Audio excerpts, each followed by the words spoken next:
Let's be real. Today's game will likely dictate the rest of the season for Nebraska. How good are we really? Are we worthy of going to the College 12 playoffs, or are we merely a 6 or 7 win team? I'll be very honest with you. Akron's not very good. This will be a victory for Nebraska. Akron will likely only win 2 games at most this season. They're one of the worst teams at FBS. So I'm not going to debate whether or not we're on upset watch. We're going to win, and we're going to win comfortably. It's not about that, though. It's not even about what the score is. The reason why today is so important for Nebraska are all the specific issues that we had versus Cincinnati. All of the positional groups that we need to step up, all the players that we need to step up, all of the coaching mistakes that we just can't afford to have in 2 weeks when we face off against Michigan. So in today's video, I'm going to go over all of the specific details that I need answers to versus Akron, the things that we need to improve at, and so much more. So really quick, hit that like button if you're excited about today. Subscribe for daily Husker content, only place on YouTube you can get it. Once again, hit that subscribe button. But on that note, let's dive into it. Okay, we're not talking about the score today. We're not talking about, what it's going to be after the ball game, what we're celebrating necessarily. Are we going to win 50-0? Are we going to win 60-0? We know we're going to win. I'm very confident saying that. We're not on upset watch. If you think so, you're wrong. Nebraska will win, and we will win mightily. But it's not about that. The reason why today's game will determine the rest of Nebraska's season are all of the specific details that we need addressed sooner rather than later. We need to get them addressed now. So let's start things off with the first thing that I have my eyes out for. We need answers with his defensive line. Because let's be very real, they did not play well versus Cincinnati at all. One of the worst defensive line performances, I'll say, in the last 10 years for Nebraska. If you want one reason why Cincinnati put up 17 points, if you want one reason why they were in that game at all, it's because of the defensive line. Everybody else did their job. The offense did enough. The DBs had one of the best performances we've seen literally this century for Nebraska, statistically. The secondary was locked down. The linebackers were great. The defensive line is a huge concern. They couldn't stop a nosebleed. They couldn't get to the quarterback. They couldn't stop the run. They gave about 7 yards a carry. So this defensive line could very well hold Nebraska back from winning 8, 9, 10 games, because we know that in this conference in particular, you need to have one of the best defensive lines in order to even be competitive. So today they play Akron with a awful offensive line, an awful offense in general, with a quarterback who, yes, he's a veteran, but he is a problem under pressure. If Nebraska's defensive line can't dominate in literally every phase, we have an issue. And I absolutely expect our exterior to be good today. I think Williams Neri is going to shine again. I think Keona Davis, while he's going to play very sparingly, I assume, I think that he's going to play well along with Jalyn George. So I'm not even worried about our 5 techniques, our 3 techniques, our jacks. All of that I think is going to play well. The one specific group I'm worried about are our 0 techniques and our just defensive linemen, our defensive tackles, our nose tackles. Okay, the Ryvan Papas of the world, the Elijah Jews of the world, because they were absolutely terrible versus Cincinnati. Okay, they were run through the A gap every single play because Elijah Judy was getting pushed back 5 yards. So listen, our defensive line needs to shine. I need Elijah Judy to get his lick back. I need him to dominate.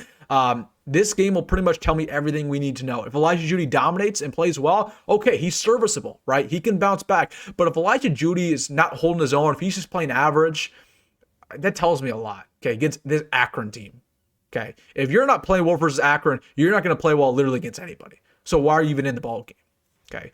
So this defensive line, they need to answer a lot of things. They need to give confidence back in the fan base. I'm looking at you, John Butler, Terry Braden, Matt Rule, all those players. You need to shine. That needs to be a point of emphasis versus Akron. Second thing I'm looking out for, let's go this running back depth. Okay, we need to find our running back too. We do not have that right now. Okay, Emmett Johnson got 30 touches versus Cincinnati. That's unacceptable. And Emmett Johnson's a great player. Don't get me wrong.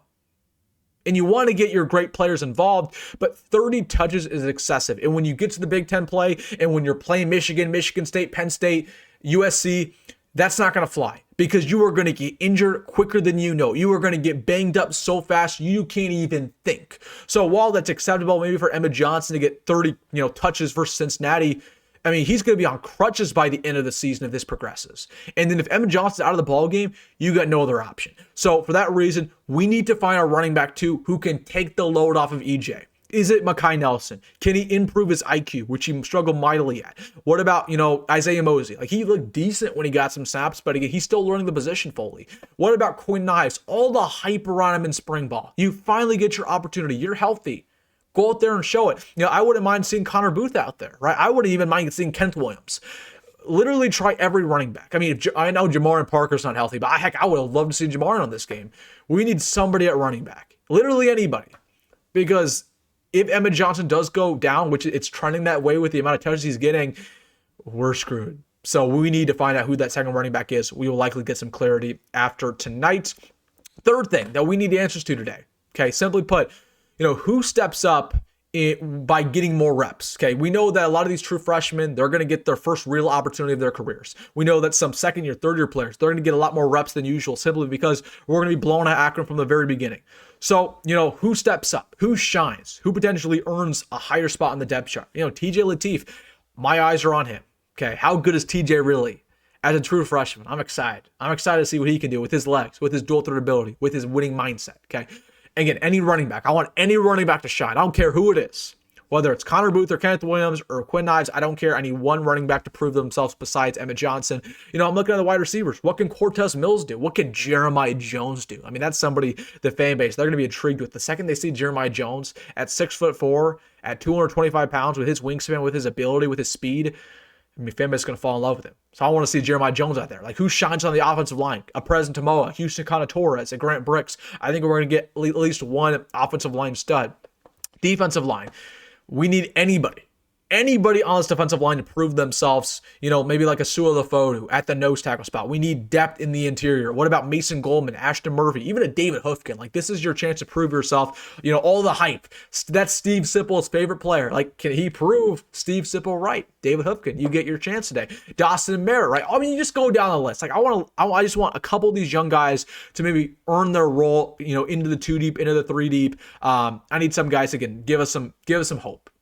Right. Yeah, I like the starters, but the depth right now, they're not very good on this team. So my big question is, who steps up from a depth perspective? One of these young guys in particular. That is the question. Fourth thing, simply put, Nebraska got to fix the penalties. We got to fix these stupid disciplinary issues. Now, granted, we only had 3 penalties for Cincinnati, which is not that bad, but it's awful when you consider when those penalties occurred, right? One of them was a false start in the goal line. Another one, I believe, was another false start. And then our last one was a pass interference in the fourth quarter that could have very well cost us the game. We didn't have a clutch interception right at the very end. So you just got to fix all these penalties. Again, my challenge for this team, have 0 penalties versus Akron. Have 0, okay? Because if you are undisciplined versus Akron, oh my goodness, what are you going to be when you play Michigan? What are you going to be when you play Penn State? That's my challenge. 0 penalties whatsoever. And if you have any penalties, get out of the ball game. You're bench, right? We're going to give your reps to another guy. Okay, we just can't have that in a ball game like this. So 0 penalties whatsoever. Fifth thing, be aggressive. I want to see us be aggressive, creative, take risks. Okay, this is one of those ball games you can afford to take risks. We're going to win. So go for it on 4th down. If it's a 4th down and 5 and you're at the 50-yard line, go for it. Okay, because why not? Worst case scenario, Akron gets the football back. What is Akron going to do with it at the 50? They're not going to do much. They have a terrible offense. Go for it. Okay, experiment. Okay, see what works, because there's likely going to be a time maybe during the season where it's a 4th down and 3 and you're considering going for it, and then you go back to, okay, maybe what you did versus Akron, something worked, and okay, I have confidence doing that now rather than punting it. Okay, you got to be efficient on 4th downs in order to be successful, and you got to be aggressive sometimes. So go for it. I want to see some deep shots. Tell me, I want to see some deep shots. I want to see Jacory Barney with a 50-yard bomb. I want to see that. We didn't see that versus Cincinnati. I want to see some blitz concepts, right, with this defensive line. Just be more aggressive, right? Simply put. Number 6, again, I want to see what TJ can do. So we know that if Dylan Everett were to go down, we have some decent insurance there. And then number 7, I need us to stay healthy in all phases of the ball game. Okay, I don't want to see a single player get injured. I don't care who you are. I don't even care if you're a walk-on 4th stringer. I don't want anybody to get injured.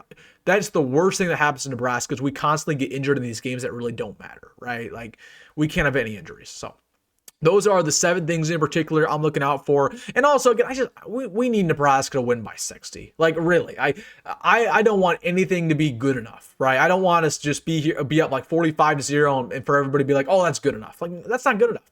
Win 60-0, win 70-0. I feel like too many times, at least with Matt Rule in particular, we're way too conservative against these bum teams. Like, we should have beaten Northern Iowa by a lot more than what we did. We were actually kind of struggling against Northern Iowa. They were driving us pretty consistently in the second half. We kind of struggled a little bit versus UTEP. So, literally, like, we need to win 60-0. prove to the fan base once again why you can actually make the college football playoffs. It's the small things like this that really give confidence to the team, to the fan base. If we go out there and if we only won like 35-3, cool, that's great, but you're playing a terrible Akron team.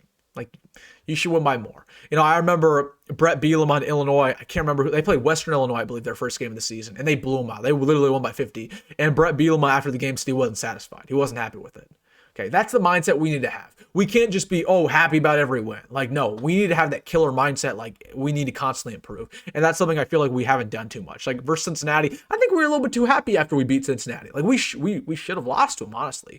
Like, we should have had that killer mindset. Like, okay, that wasn't good enough. That wasn't acceptable. We know we won, but we also need to improve. We need to have that mindset versus Akron. Okay, like, we're going out there to kill our prey. Let's see them do it. So, all right, guys, let me know your thoughts about today. Let me know what you're thinking, what you're excited for. Hey, if you made this far, hit that like button and subscribe. As always, folks, go grab it. Go Met roll. I will see you after the game. We will be at Memorial Stadium post-game.